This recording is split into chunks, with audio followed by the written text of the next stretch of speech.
we'll try to keep this short and sweet. This is going to be directed at Dan's hobbies. Um, so Dan had left a comment, and it was a good one, saying, you don't have your setup's pretty simple here. You've just got pieces of sheetrock on top of folding tables, and that's true. I do.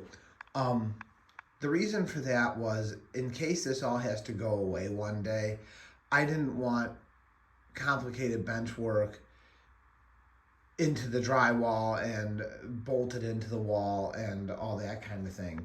I didn't really want that. And it didn't really work for what I had envisioned. So what I did was I had folding tables, and then I put Homosoap board that I bought at Menards and cut myself on top of the folding tables. And it works surprisingly well. Look at all the room I've got. So what I wanted to do was have a switching layout that had a bunch of different industries that you could do cool things with, that got a bunch of variety of different cars and different kind of cars. So over there, I put an automotive stamping plant, which I thought was cool, and I built a yard for them. There, where the trucks are, is going to be our new intermodal service port. We'll talk about that later. We have a little itty bitty food distributor there. We have the newest building that went up. That's our ice cream plant. We're going to talk about them in another video. The pizza supply company that does vegetables and vegetables and cheese processing, and other major pizza things. And then we have our frozen foods plant right here, which they manufacture 3 different kinds of frozen foods. Mega Pizza, At Home Frozen Pizzas, Edwards Pies, and Mrs. Smith's Fruit Pies. They distribute more fresh things here.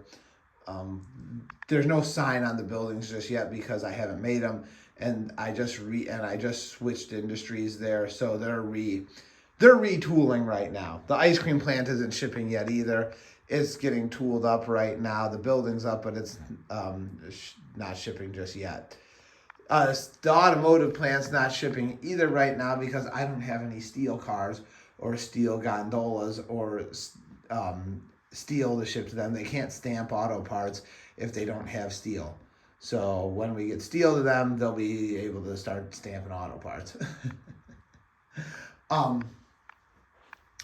As far as the topic of scenery goes, there is not much right now. I'm not quite done laying the track yet. When I'm done with that, then I might start doing a little bit more scenery stuff, but it's not going to be overly complicated because I'm not quite sure how far I want to take that. I don't mind having a little bit of scenery, but I'm not quite sure how far I want to take that.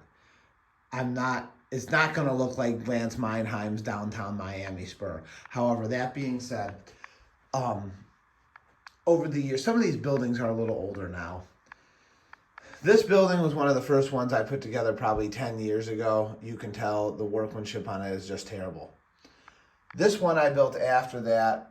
The painting and the workmanship is better. This one, too, was built after that. The painting and the workmanship is better. Let's see here. This one over here, I give an F. I mean, it's just a flat F. I actually have that kit. I rebought that kit. I was thinking about rebuilding that one. I may not. I'm not sure just yet. Right now, it's okay for the moment. I may rebuild it. This one is the same kit, but I built it after that one. You can tell I did a little bit better job. The roof makes more sense. It's better. This one is the same kit too. I keep buying the same kit because I like it.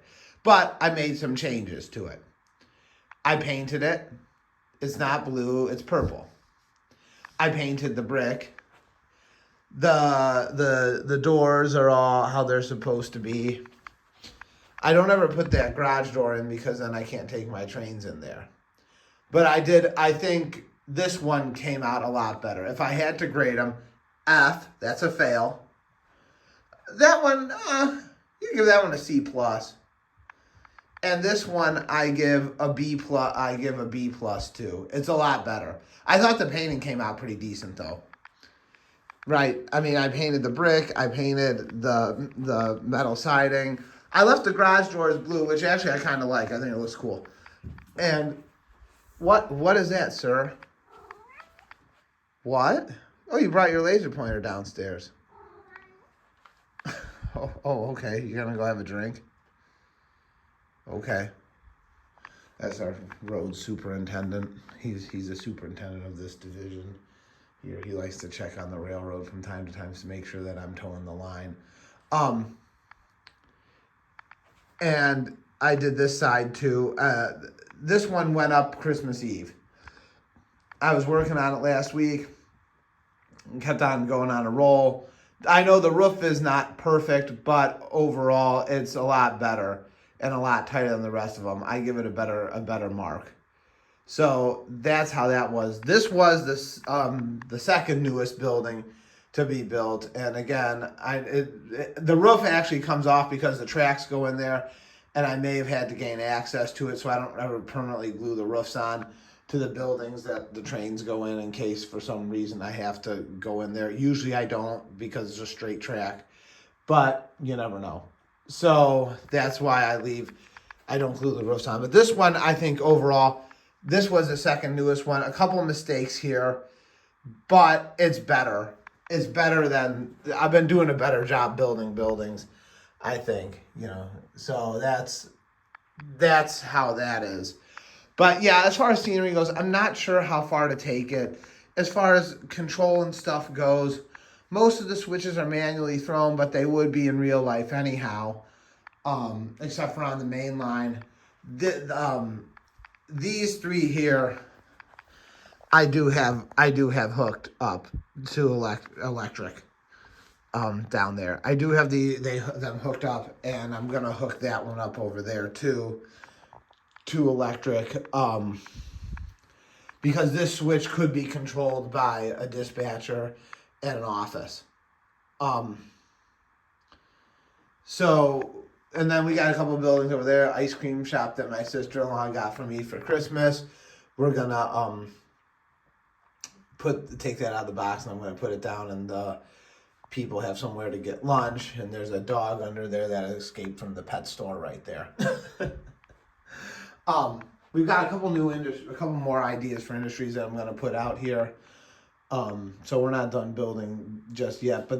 But as far as the actual wiring of things goes, the idea is eventually in time, and we're getting there sooner than I think, to get the Bachmann Easy Command with the 5 amp booster, because this is a lot of rail to power through. I actually went back to this old transformer, which is hard for me to run because it's 18 volts. That big Tyco one I had from the 70s was only 12 volts, and I needed something with a little bit more horsepower to power all this track. I want to get the Bachmann Easy Command transformer system with the 5 amp booster. That'll be plenty of power. All the locomotives will then be DCC. I don't have that many locomotives right now. This one is DC. This one is DC. And actually, I like this one too. It's been a good runner. I'm gonna keep it when we go DCC. This one is DCC. I have some DCC ones over in my box, out in the storage right now, so we can use them when we go DCC. We're not there just yet, but that'll cut down on complicated wiring, and stuff like that. So I'm trying to keep it. What? You want a treat? All right, I'll be there in a minute. I'm making a video. Oh, okay. All right, we'll go get you a treat real soon. Just stay right there. That'll cut down on wiring, and then from there I might do some more scenery build, parking lots, and fill some of this in. I'm not gonna go crazy with it though. So we're certainly gonna have more buildings though. You can't have. I mean, you can't have railroad without any buildings and customers. That's no good. You need to have buildings and things. Other than that, it's like, well, if you don't have any buildings or any trucks or cars and stuff. Plus, I like making truck fleets and stuff. I like making truck fleets and trailer fleets. So I enjoy that a lot. As you can see, we have plenty of truck fleets here. So there's that. But yeah, I've just been, going one piece at a time, keeping it simple. But it's never going to look like anything you're going to see. Some people have these beautiful layouts with beautiful scenery.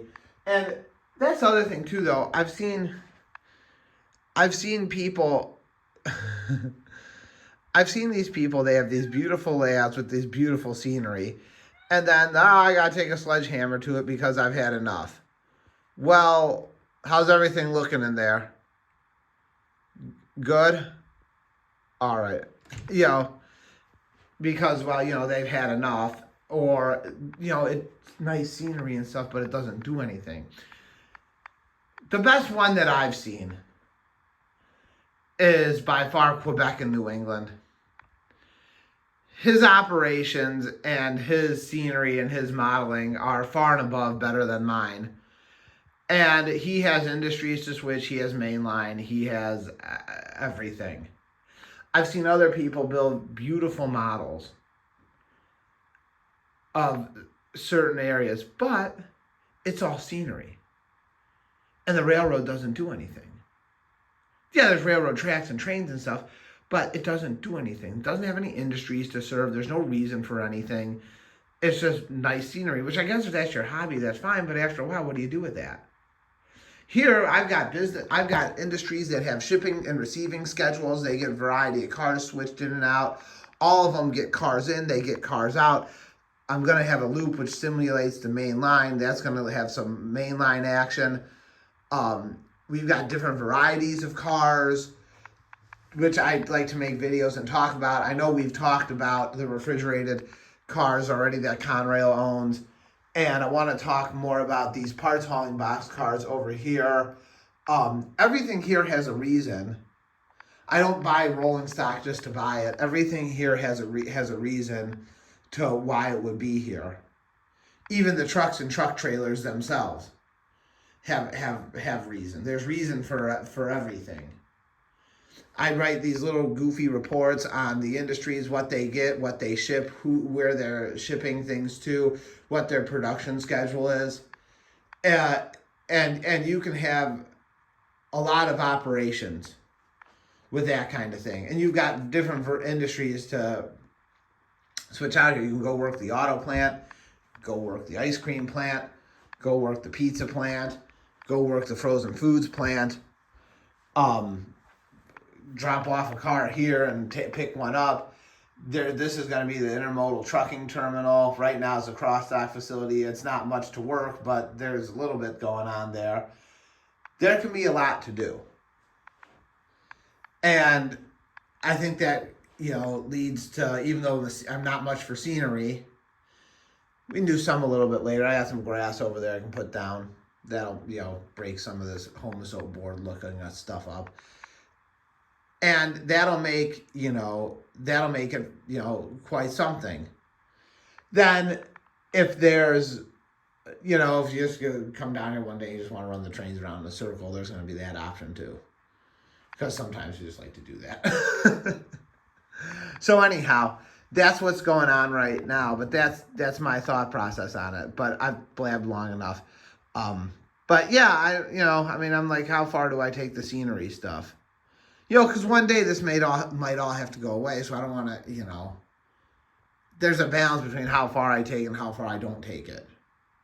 And that's what I'm working on, trying to find right now. And it's just one piece at a time. But my first goal is to make sure the railroad runs efficiently and operates well, and then scenery comes last. But you're not going to see any major complicated scenery builds down here. That's just not going to happen. Anyhow, he's getting rambunctious. We got to go. See ya.